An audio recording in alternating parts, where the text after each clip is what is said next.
헌인마을의 경우도 이제 그 오세훈이 들어오고 나서 실시계획 인가를 변경을 하면서 갑자기 이제 이 전체 환지에서 노른자 땅 같은 경우는 정체도 알 수 없는 페이퍼 컴퍼니들이 독차지할 네. 수 있도록, 그리고 원주민들은 전부 주변부 땅으로 이런 실시계획, 이런 말도 안 되는 실시계획을 변경을 했거든요. 네. 여기도 이제 비슷한 거죠. 그렇죠. 주민들은 알 수 없는 깜깜이 지정으로 완전히 지금 알짜배기 땅을 채비지로 지정을 하고 저 틀림없이 아마 저 예상대로 진행이 돼 있으면은 저 공사 이런 핑계 저런 핑계 대면서 제대로 지연 안 돼가지고 저 원리금 쌓이면 저 채비지 경매해가지고 아주 싼 값에 사무통원하고 특수관계 있는 법인에서 네. 먹었을 거예요. 네. 그 창원시는 지금 이제 문제 없다라고 얘기하고 있지만 허성무 시장 당시에 비서관을 지냈던 분과 제가 통화를 했는데요. 이분도 이렇게 하는 건 진짜 좀 이해가 안 된다라고 얘기를 합니다. 그러니까 뭔가 정치권이라든지 다른 모종의 어떤 이유가 있지 않은 이상은 이렇게까지 할 이유는 없다는 얘기로 저는 좀 들렸는데요.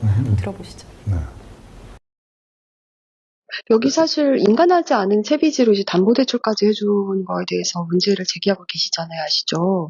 그치, 그때 이제 부관을 달 때, 채비지 문제가 이제 300 몇십억이 되는 채비지를,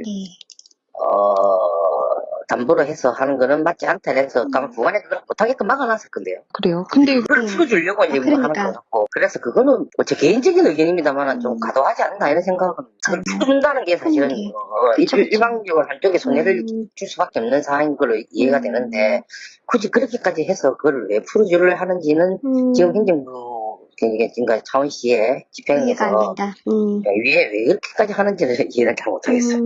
사실 그때 그럼 허성무 시장님께서는 양쪽이 너무 완강하게 얘기하니까 좀 안 해주려는 마음으로 뭐 그런 수를 내셨다고 좀 이해를 해야 되는. 어쨌든 거기 이제 비대위 측에서 주장하는 그런 그 18가지, 19가지 들어가 있는 그 내용이 문제 제기의 지점이었으니, 네.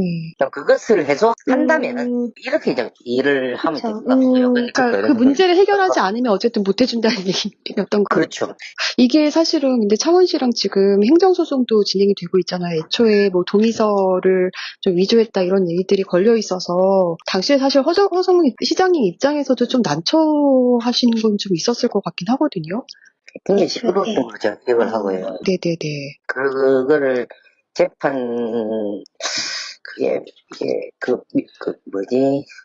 투표함 자체를 바꿨다는 이야기도 많았고, 네. 그걸 밀봉을 했는데 그걸 또 어디 다른 데서 가져갔다는 말도 많았고 되게 많았어요. 근데 사실은 제가 그때 그 일을 담당한 사람이 아니라서 그 부분은 제가 기억을 정확하게 할 수가 없어요. 네. 네.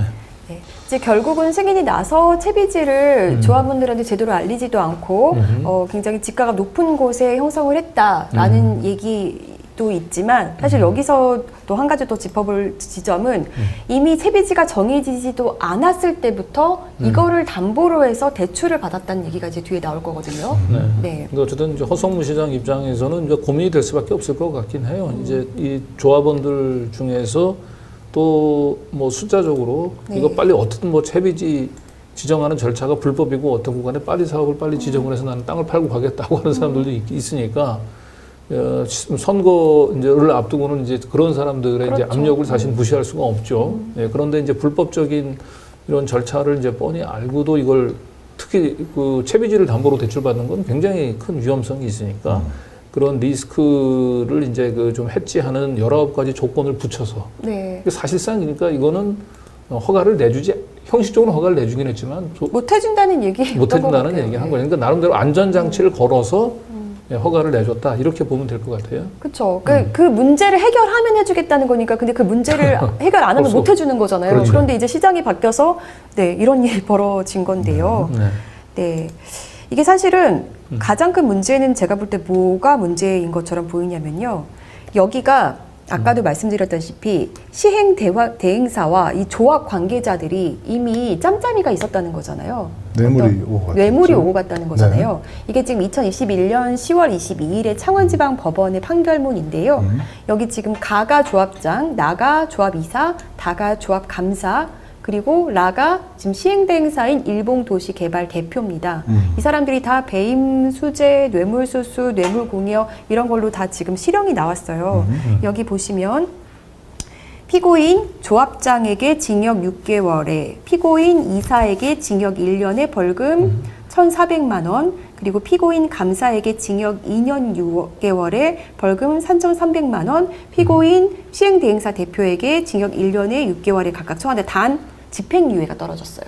네. 그리고 여기 보면 이제 범죄일람표에 보면은 각각 얼만큼의 돈을 보냈는지도 나타나고 있는데 시행대행사 개인 대표 계좌에서 조합장 계좌로 1년 동안에 1,200만 원이 송금됐고요. 네. 그리고 여기 이제 조합 이사에게는 1,400만 원. 네. 그리고 조합 감사에게는 3,300만 원이 송금이 됐습니다. 네. 그러면은 네.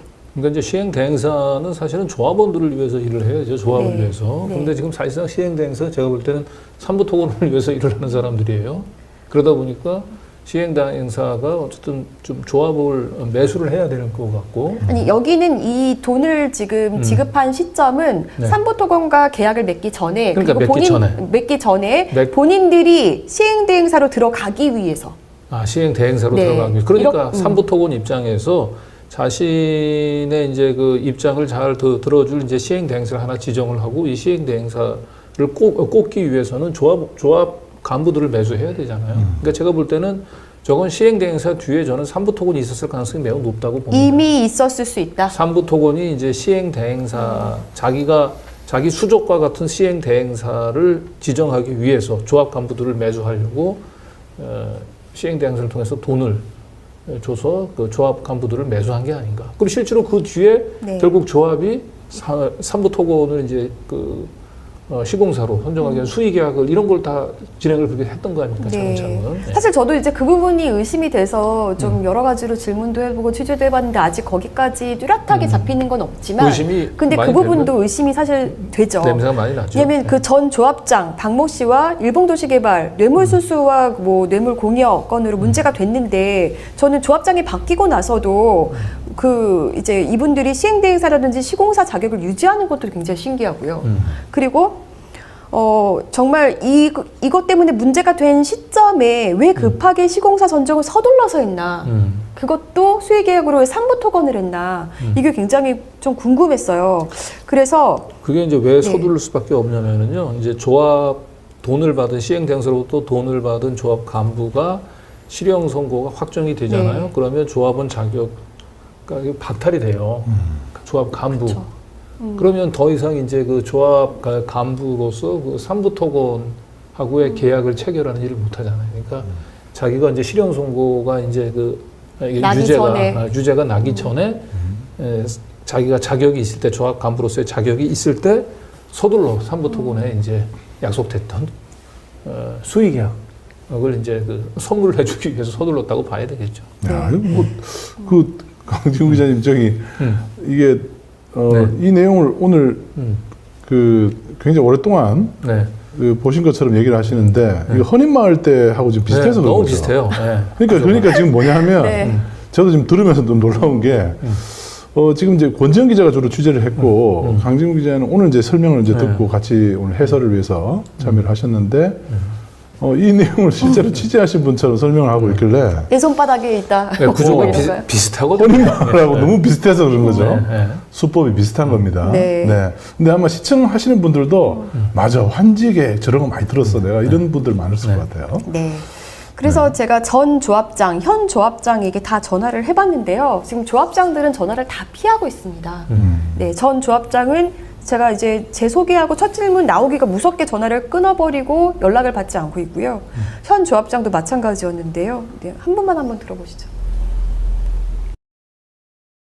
여보세요? 예, 전화를 하셨는데요. 예, 조합장님 안녕하세요. 저는 뉴탐사에서 일하고 있는 권지연 기자라고 합니다. 어디요? 뉴탐사라고 하는 서울에 있는 인터넷 언론이고요. 아니, 그건 저하고 할 이야기 없습니다. 아, 왜요? 제가 어제 창원 가서 그 조합장님 얘기를 좀 듣고 오고 싶었는데, 아이, 뭐, 제가 이야기 안 합니다. 아니, 조합장님 왜 얘기를 안 하세요? 얘기를 해주셔야죠. 안 한다니까요. 지금 세배지 담보대출 관련해서 좀 여쭙고 싶은데요. 아니, 제가 안 합니다. 그렇습니다. 왜요? 아니, 그럼 반론은 전혀 안 하시겠다는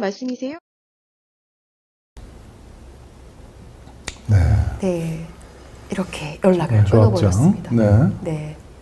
그리고 전 조합장도 네. 있죠? 사실 저는 전 조합장한테 궁금한 게 더 많았는데 이분은 더 빨리 끊으셨어요. 네.